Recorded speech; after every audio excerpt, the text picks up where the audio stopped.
तर आता अवकाळीमुळे द्राक्ष उत्पादक संकटात सापडलेत. नाशिकच्या द्राक्ष निर्यातीमध्ये मोठी घट झाली.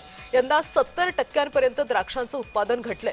यंदा युरोप आणि नॉन युरोप देशांमध्ये सुमारे 35% द्राक्ष निर्यात घटली. तर बांगलादेश आणि नेपाळ या प्रमुख बाजारपेठांमध्ये 70 ते 80% निर्यात घट झाल्यानं शेतकऱ्यांसमोर आर्थिक अडचणींचा डोंगर उभा राहिला.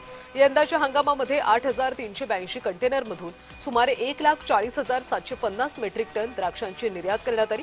तर गेल्या वर्षी 11,020 कंटेनरमधून 1,55,961 मेट्रिक टन द्राक्षांची निर्यात झाली होती. द्राक्ष हे देशाला मोठ्या प्रमाणावर परकीय चलन मिळवून देणारं महत्त्वाचं फळ आहे. उत्पादनात घट आणि निर्यातीत झालेली घसरण ही चिंतेची बाब असल्याचं द्राक्ष बागायतदार संघाचे अध्यक्ष कैलास भोसले सांगतायत.